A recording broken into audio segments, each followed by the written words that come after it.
제목 두 교회 이야기. 4월의 마닐라는 더위가 설명이 필요 없는 계절입니다.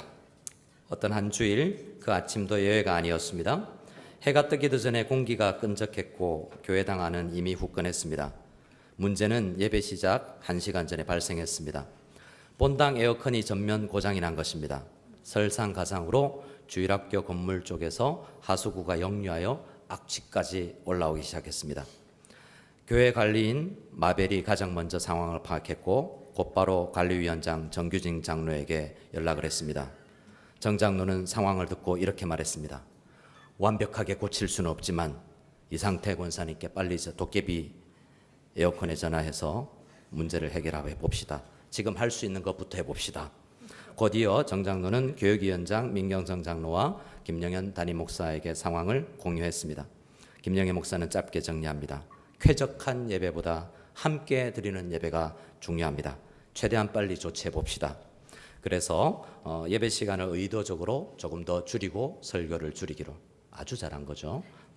주일학교는 냄새가 덜한 공간으로 이동하고 유아 세례식이 마침 있었는데 간단하게 그러나 은혜롭게 진행하려고 계획했습니다. 아이들과 부모님들에게 빨리 연락해서 상황을 솔직히 설명하고 도와달라고 했고, 주일학교에서는 정일태 전도사, 김원지 전사, 이현신 간사, 남충성 목사, 우리 김상일 간사에게 상황을 설명하고 주일학교 설교에 조금은 불평하지만 예수님이 탄생하실 때 외양간에서 태어나서 말구에 누이셨다는, 냄새나는 말구에 누이셨다는 사실을 설교에 적용하기로 결정했습니다.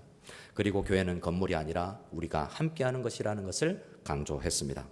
그러나 예배 중에 예배가 시작되자 음량 장비가 말썽이 부리기 시작했습니다. 설상가상 마이크에서 잡음이 나고 음성이 이내 끊겼습니다. 예배위원장 정봉기 장로가 급히 자리에서 일어났고 실무자 박민진 집사, 이건식 집사는 말없이 빠르게 움직여서 몇 분 만에 빨리 조정을 해 나갔습니다. 광고 시간에 김영현 목사는 성도 여러분, 오늘은 사도행전 6장의 실천편입니다 라는 광고와 함께 그 분위기를 떠서 땀나고 불편한 예배지만 그래도 성도들 중에 웃음을 지을 수 있는 광고로 분위기를 긴장을 풀었습니다. 예배드린 후에 연세 드신 성도님들이 말하기를 우리는 더 어려운 시기에도 예배를 드렸고 더 더울 때 에어컨도 없을 때도 예배를 드려봤다 라고 이야기해보며 여러 중직자들이 발빠르게 대처해 주어서 참으로 교회가 건강하다는 칭찬 일색으로 여러분 완벽한 예배는 아니었지만 흔들림 없이 아름다운 예배를 드릴 수 있었습니다. 1km 떨어진 마닐라 한인 분열교회, 마닐라 한인 연합교회 옆에 1km 떨어진 마닐라 한인 분열교회는 똑같은 일이 하필이면 발생했습니다. 반대로 이야기할 건데 요약해서 서로 왜 미리 점검을 안 해가지고, 목사님의 교회 항상 있으면서 미리 점검했어야죠. 김 목사는 관리위원은 그런 것 때문에 있는 거 아닙니까? 부터 예산이 없어서 그렇습니다. 서로 삿대를 또 마음의 감정을 일으킨다는 내용으로 글을 좀 썼는데요. 우리 교회를 한번 생각해 보고, 교회는 여러분 항상 문제가 있을 수 있습니까? 없습니까? 있을 수 있는 게 아니에요, 여러분. 항상 있습니다. 있을 수밖에 없고 있어요. 그런데 문제보다 문제를 대처하는 방식이 더 큰 문제를 만듭니다. 문제는 1인데 문제를 잘못 대처하면 문제가 3이 되고 5가 되고 10이 되는 것입니다. 그래서 예배 제가 가상으로 시나리오를 써봤지만 교회는요 이렇게 교회는 정서적으로 안정감을 가져야 되고 문제는 항상 있는 것이 우리는 문제를 해결하는 공동체다라는 생각이 우리 모두에게 있어야 되는데, 그렇지 않으면 예배 끝나고 나서 교회 사역하고 나서 불편함만 남고 불만남만 남고 뒷말만 무성한 공동체가 되는 것입니다. 문제 자체보다 더 큰 상처를 문제에 대처하는 사람들의 성향과 다름 때문에 생겨나는 거죠. 여러분, 무엇을 우리가 만들어 나가야 됩니까? 우리 교회가 이 땅에 있으면서 공동체는 당연히 시대마다 어려움을 겪게 됩니다. 숫자가 늘고 사람 사역이 다양해지면 더 많은 문제를 발생하게 되죠. 오늘 사도행전 6장에는 초대교회도 완전하지 않았다라는 것을 이야기합니다. 초대교회도 이상적인 교회가 아니라 성경은 초대교회에 여러 외적, 내적 문제가 있었다는 것을 숨기지 않고 밝히고 있습니다. 그리고 이 문제가 있을 때 어떻게 교회가 대처해 나갔는지에 대해서 원리도 발견하게 하죠. 오늘 이 말씀이 사도행전 6장에 처음에는 외부적 핍박이 더 많았습니다만 6장에 가면 없었던 그 아름다운 초대교회가, 풍성한 초대교회가 내부적으로 갈등이 시작되는 장면을 보게 됩니다. 1절을 보면, 6장 1절을 보면 그 문제를 볼 수 있는데요. 우리 6장 1절을 같이 한번 한 목소리로 읽어보겠습니다. 시작. 그때에 제자가 더 많아졌는데 헬라파 유대인들이 자기의 과부들이 매일의 구제에 빠짐으로 히브리파 사람을 원망하니. 여러분 보십시오. 1절의 첫 문장은 좋은 거 아니겠습니까? 그때에 제자가 더 어떻게 됐다고요? 많아졌는데. 여기서 제자는 누굴까요? 누가복음 사도행전으로 보면 그날에 제자의 수가 몇 명이 늘었더라라는 표현이 있습니다. 그 말은 성도가, 전도가 됐다는, 교회 처음 왔을 때 제자라고 불러요. 사도행전은. 그렇기 때문에 우리 제자 훈련하는 교회는 제자 훈련 받아서 제자가 되는 게 아니라 예수 믿어서 제자가 되었기 때문에 제자다워지는 과정이 제자 훈련인 것입니다. 옆 사람한테 고백할까요? 우리는 제자입니다. 네, 그날에 제자의 수가 더 많아지면 좋아야 되지 않겠습니까? 성도가 많아지고 사역이 많아지니까 어떤 현상이 일어났냐면 성도들 중에 소수파가 있었는데, 당시에 헬라파 유대인들이 있었는데, 헬라파 유대인들은 소수인데 그들 중에 또 과부들이 있어요. 그 과부들은 당시에 여러분 많은 지금 중동 국가도 안에 다 일부 다처제가 되는 이유 중에 하나가 남편이 없으면 보호막이 없어서 먹고 살 수가 없어요. 그래서 재정이 있는 사람이 그걸 사회복지 차원에서 거두어 주는 개념도 있는 것이죠. 과부들은 먹고 사는 문제가 어려웠기 때문에 교회가 책임을 지고 도시락 배달 서비스 같은 걸 했던 거죠.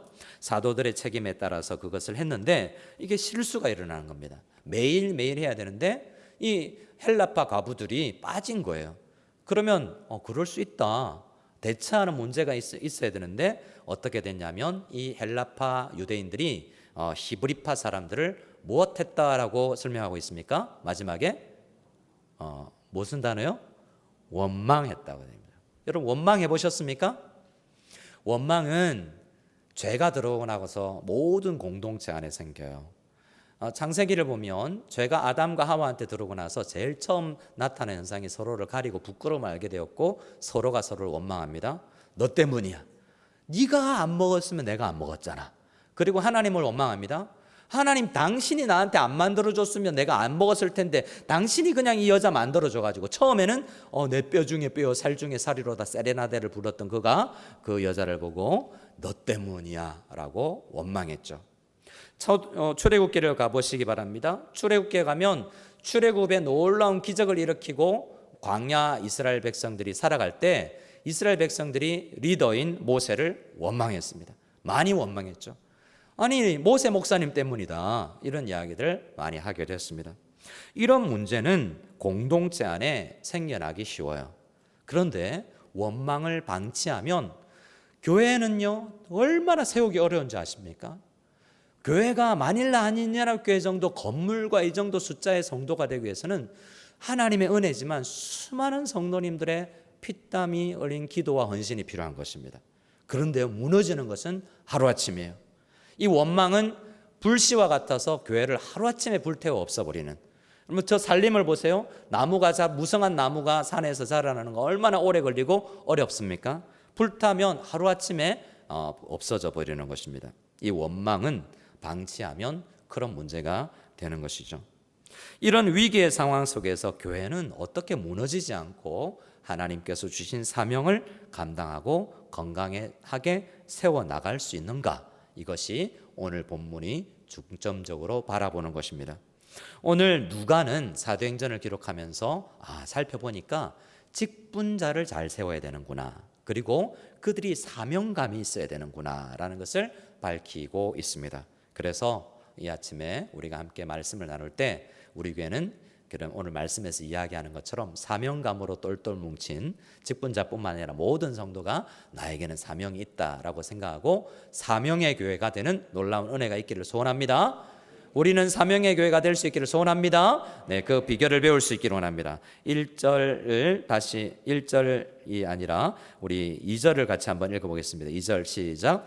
12사도가 모든 제자를 불러 이르되 우리가 하나님의 말씀을 제쳐놓고 접대를 일삼는 것이 마땅하. 3절 4절도 읽겠습니다. 형제들아 너희 가운데서 성령과 지혜가 충만하여 칭찬받는 사람 7을 택하라. 우리가 이 일을 그들에게 맡기고 우리는 오로지 기도하는 일과 말씀 사역에 힘쓰리라 하니. 아멘. 사도들은 문제의 심각성을 파악했습니다. 그리고 이게 어떻게 해결해 나가야지라고 회의를 했겠죠. 그리고 전체 교회를 모읍니다. 12사도가 모든 누구를 불렀다라고 2절에서 이야기합니까? 모든 제자를 불렀습니다. 제자는 그러면 장로, 안수, 집사, 권사만 불렀다는 게 아니죠. 전체 성도 공동오해를 했다라는 것입니다. 성도님들 전체는 모이세요라는 것은 이 문제를 쉬쉬하지 아니하고 몇 사람이 해결치 아니하고 문제지만 나의 문제는 아니고 일부의 문제지만 이건 우리 이참에 전체가 한번 다뤄야 된다라고 생각하고 전체 성도들에게 이야기하며 공론화시키고 문제를 숨기지 않았습니다. 개인의 문제라고 치부하지도 않았고 기도도 해보라고 하지도 않고 성도들아 이 문제를 성도님들 어떻게 해결해야 될까요? 우리 사도들이 먼저 고민했습니다라고 함께 나누는 시간을 가졌습니다. 그 결론은 우리가 사명을 무시하고 집중하지 아니하고 너무 많은 사역을 하려고 했다라는 자신들의 욕심과 집중력이 분산됐음을 고백하는 자리였던 것입니다.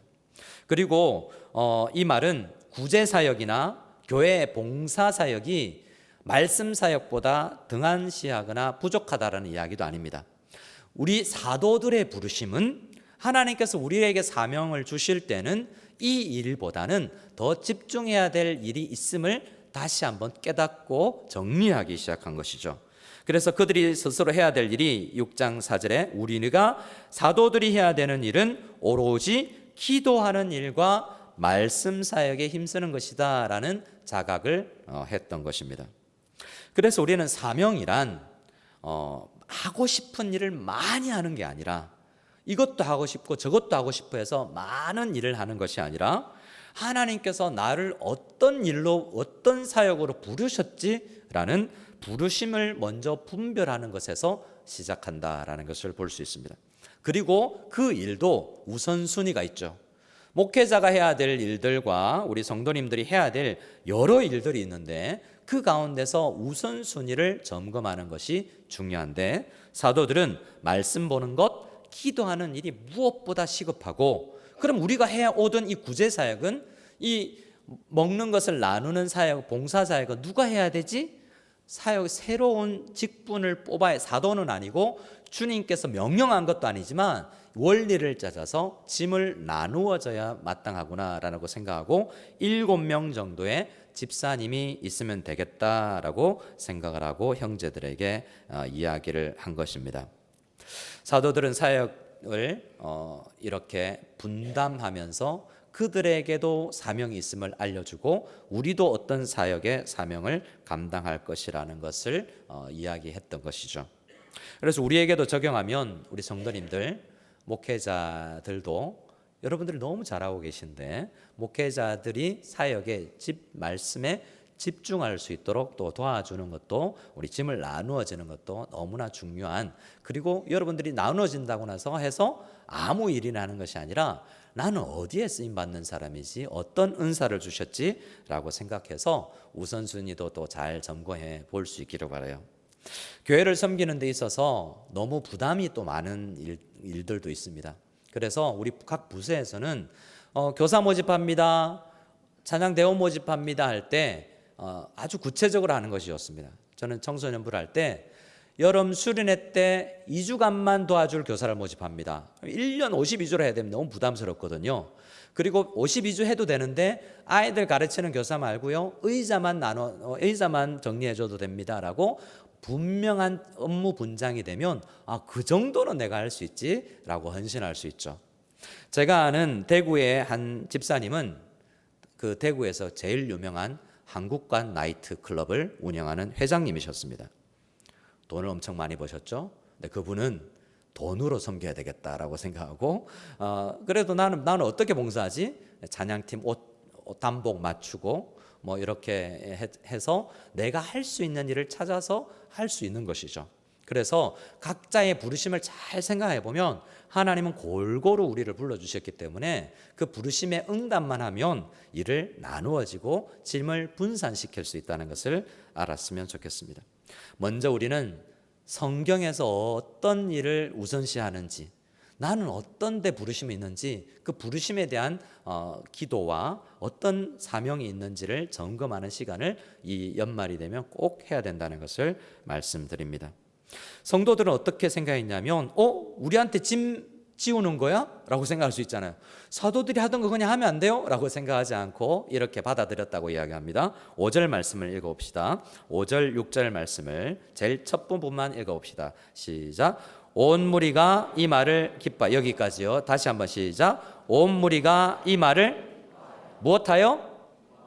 사도님들. 맞습니다. 우리 중에 누군가가 사도님들이 하던 일을 맡아서 우리들 중에 누군가가 분산해서 짐을 지는 것이 좋은 것 같습니다 라고 그 기도하며 결정했던 사도들의 의견을 받아들이죠. 그리고 7 집사님을 투표해서 뽑았다고 이야기합니다.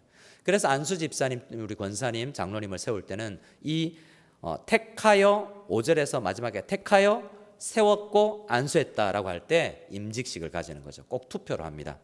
그래서 이렇게 직분자를 뽑아서 세우게 되는데요. 그 7사람 이름이 제가 주일학교 때 시험에 나오면 외우려고 첫 글자를 따서 이렇게 외웠습니다. 한번 따라해 보실까요? 스빌버니 디바니. 7 집사 이름이 스빌버니 디바니입니다. 이름 외우는 게 중요한 게 아니라 여기서 핵심은 그 사람들이 짐을 나누어 졌다라는 것이죠.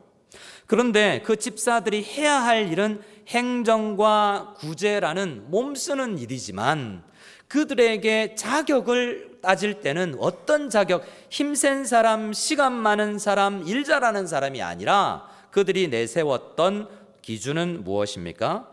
성령이 충만한 사람, 그리고 지혜가 충만한 사람, 교회 안에서 칭찬받는 사람이라는 3가지의 항목이었습니다. 교회는 그래서 시간 많은 사람 세우지 않습니다. 그래서 여러분 교회는 어떻게 되는지 아세요? 시간적 여러 가지 여유가 있는데 봉사는 좀 덜하고, 근데 그분들은 다른 형태로라도 봉사하셔야 돼요. 시간 많고 재정 되시는 분들은 재정으로 헌신하시기 바랍니다. 별로 재정 많이 없는 분이 아멘 하면 안 됩니다. 네. 많이 주시기 바랍니다. 네, 여러분. 근데 교회를 보면 꼭 저 사람 누구한테 일 시키지 찾아보면 이미 일하고 있는 사람이에요.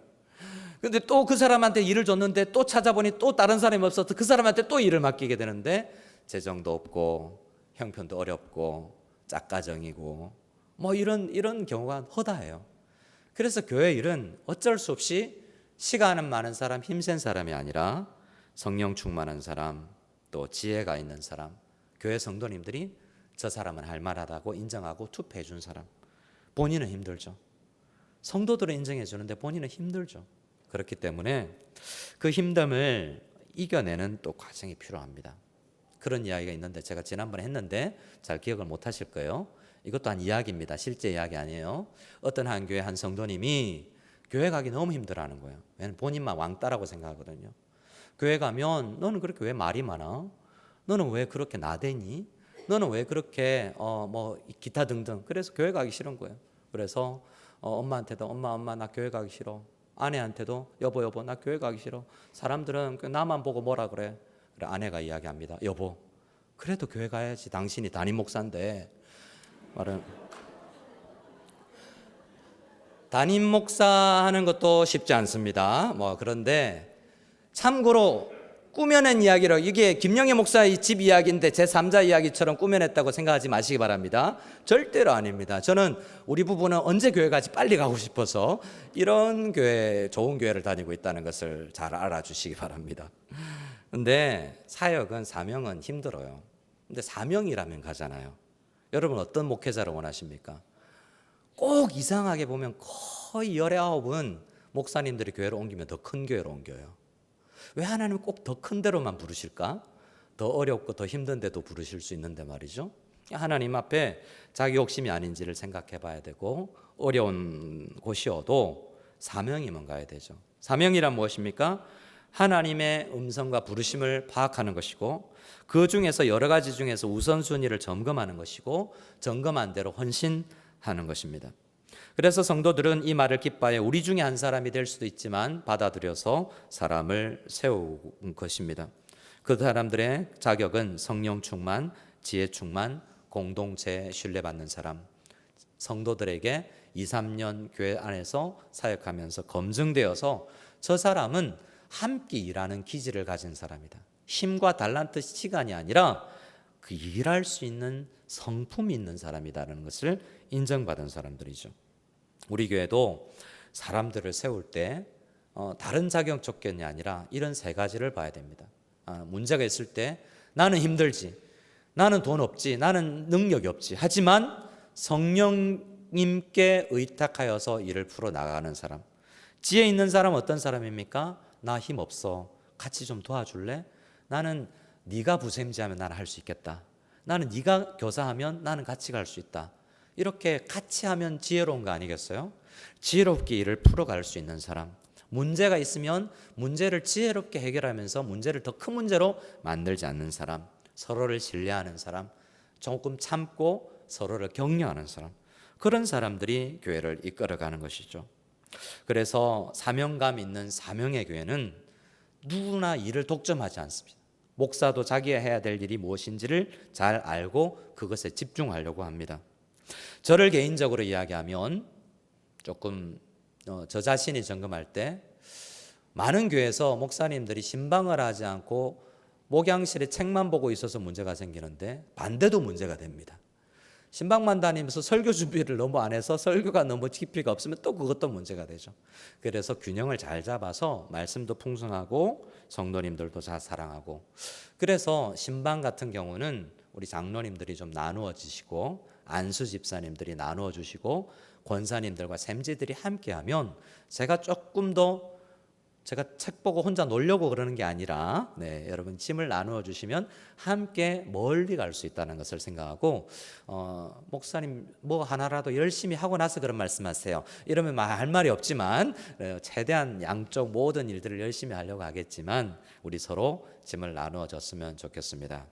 꼭 연말 되면 목사님은 저런 말씀하시더라라는 생각하지 말고 미리 계획했잖아요. 섬김의 교회는 30일에 이미 우리 계획되어 있던 사명의 교회는 14일에 헌신에 예고되었던 것이 하필이면 이때 하려고 표적 설교나 이런 거 아닙니다. 여러분 계획된 사도행전 순서로 보면 이때쯤 6장을 다뤘으면 좋겠다라는 생각에서 나눈 것입니다. 여러분 교회가 짐을 분산하게 되면 어떤 효과가 일어나는지 이제 생각해야 되는데요. 그 전에 서로에게 한번 축복하기로 합니다. 이렇게 옆 사람에게 극히 바라보며 손을 잡을 수 있는 사람은 이렇게 손을 잡고 이야기해 줍시다. 한 해 동안 참 수고했습니다. 또 한 번 인사해야 됩니다. 또 한 번 인사해야 됩니다. 이렇게 인사합시다. 꼭 해주셔야 됩니다. 제가 짐을 나누어 지어 드리겠습니다. 시작. 제가 짐을 나누어 드리겠습니다. 교회에서 여러분 그 말 했으니 책임지셔야 됩니다. 그러면 짐을 나누어지게 되고 사도들이 자기의 기도와 말씀에 집중하고 성도들 7 집사가 자기의 사명에 집중하게 되면 사명의 교회가 되면 어떤 결과가 있느냐. 7절입니다. 같이 읽어보겠습니다. 시작. 하나님의 말씀이 점점 왕성하여 예루살렘에 있는 제자의 수가 심히 많아지고 허다한 제사장의 무리도 이 도에 복종하니라. 아멘. 제일 처음 나타나는 현상이 뭐죠? 하나님의 말씀이 점점 왕성해졌다는 거죠. 저는 부담스러운데 여러분이 짐을 많이 져주시면 제가 말씀이 점점 좋아진다는 이야기고, 여러분이 은혜 받고 성도님들이 설교뿐만 아니라 성도님들이 서로 짐을 지다 보니까 큐티할 시간이 생기고 새벽 기도 갈 마음이 있고 수요 여부 금요 기도에 와서 기도를 하면서 하나님의 말씀을 내가 읽어보니 일 안 하려고 그랬는데 말씀에서 이렇게 나에게 힘을 주어서 말씀에 내가 힘을 얻어서 내가 살아간다는 간증이, 말씀이 점점 왕성해지는 현상인 것입니다. 바라기는 우리 KUCM은 하나님의 말씀이 점점 왕성해지는 놀라운 은혜가 있기를 소원합니다. 아멘. 예루살렘에 있는 그 다음은 무엇의 수가 많아졌다고 이야기합니까? 제자의 수. 여기서 제자는 제자 훈련 받은 사람의 숫자가 아니라 뭐라고 그랬습니까? 전도된 사람들이 많았다는 거예요.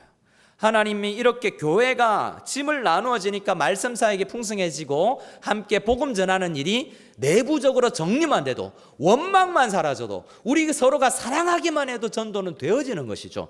야, 저 교회 성도님들은 서로를 배려하고 서로 섬기고 밖에 나와서 원망하지 않고, 여러분 밖에 나가서 교회를 이야기하면 우리가 전도 가로막는 일입니다. 교회 안 다니는 사람들도 서로가 험담한다는 걸 알거든요. 그래서 원망하지 않고 사랑하고 짐을 나누어지는 것 자체로도 전도가 일어났는데, 예루살렘에 있는 제자의 수가 어떻게 많아졌다고 이야기합니까? 더 많아졌다고도 해도 되고 그냥 많아졌다고 해도 되는데, 더 심히 많아졌다는 건 인간이 하는 일이 아니고 하나님께서 놀라운 은혜를 부어주셔서 직장이나 가정이나 교회나 항상 하나님께서 개입하시면 우리의 상상 이상으로 수가 더 심히 많아지는 은혜가 있는 것입니다. 하나님께서 우리에게 복을 주셔서 욕심이 있어서 하나님 성도들 많이 보내주세요가 아니라 구원받는 사람의 숫자가 많아지면 얼마나 우리 교회 사명을 잘 감당하는 것입니까? 우리 마닐라 한인연합교회도 제자의 수가 더 심히 많아지는 놀라운 은혜가 있기를 소원합니다. 그것뿐만 아닙니다. 이것이 가장 큰 은혜예요. 어떤 것이냐면 허다한부터 같이 한번 읽어보겠습니다. 허다한, 시작. 허다한 제사장의 무리도 이 도에 복종하니라. 제사장은 어떤 사람인지 아십니까? 당시 이때는 아직 유대교와 기독교 교회가 분리가 이루어지지 않았던 때입니다. 그래서 제사장이 아직도 우리 성전에 가서 제사를 지낼 때예요. 제사장이 기독교 교회에 가게 되면 직업 내려놓는다는 이야기예요. 제사장이 제사장 해야 레위 지파 사람들이 다른 사람 11조로 먹고 살 수 있잖아요. 제사장이 예수 믿는다는 것은 직장 포기하고 교회 다닌다는 이야기예요. 이걸 오늘날로 이야기하면 가장 예수 믿기 힘든 사람도 이 짐을 나누어짐과 서로의 사명에 집중했을 때 일어나는 놀라운 현상이에요. 우리가 생각할 때 저 사람은 예수 믿지 않는다. 중국에서 저는 이 본문을 다룰 때는 공안이 예수 믿는다, 시진핑이 예수 믿는다는 거죠. 우리가 생각할 때 가장 이 도에 복종하기 힘든 사람도 이렇게 사도들과 성도들이 함께 짐을 나누어지며 자기의 사명에 집중할 때 사명의 교회가 되고 서로를 배려하고, 문제가 생길 때 문제를 크게 확장시키는 것이 아니라 문제는 우리가 함께 해결해 나가는 것이지, 교회란 어떤 공동체인가? 문제가 있는 건 당연하고 문제를 함께 해결해 나가는 공동체가 우리 공동체여서 우리 사명은 문제 해결 능력이 있다라는 것을 생각하는 교회가 건강한 교회입니다.